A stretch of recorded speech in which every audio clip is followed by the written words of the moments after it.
Pa, Sinampod. ganiram gag pinangahoy na. Undang isa na paway sa. Ay sos. Ug di ko yo kung sa may masugnod na to.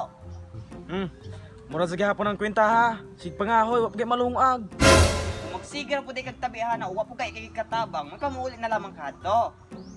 Bitaw pa. Paway sa purana, gani hara bitaw kag tinarbaho. Oh. Kabalo man day kaganiyara ko trabaho din he. Ngaon di man kamutabang.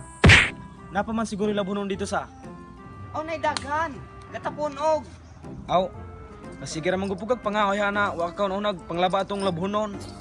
Kay hilas, biya kay ni ibanto nako ning bato na imong bunaron. Binuang ragane. Bitaw, pagundang na dira kay andam na tong paniud to. Pag una na naman mo dito kay kakaon ako gani ha.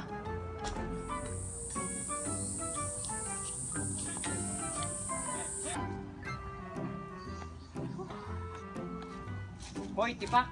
Dali sagod. Unsa man tikaw?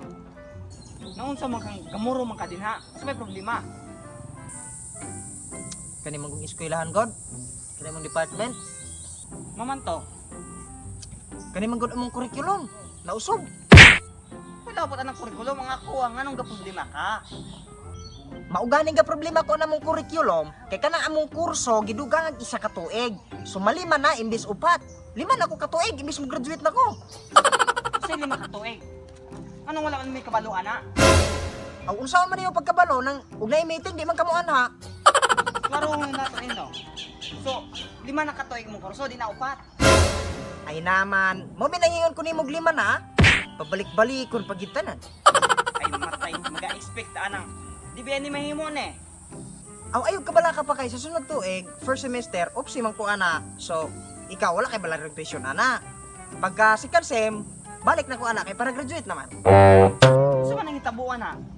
So, first semester di kami eskwela, so masayang ng adlaw, masayang ng bulan, tuig.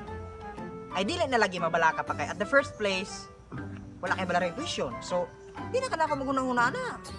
Ay di lagi na mahimo, adto na ko ninyong eskwelahan. Ay pa, ayaw gila mag-ato sa mong din ron kay di siya pa entertain ron tuiga. Busy kay siya ron, sunod tuig pa siya bakante. Tuon na gud laman ako ba kay mahago ra gigaglakaw ato. Kay ang gi-instruct man gud niya, sunod tuig pa siya mo patawag og meeting, ini graduation na. Maayong pagkarasuna. Bagong kurikulum o hagbong ka? Bitaw pa. Surprise, hagbong ko, wa tay mahimo.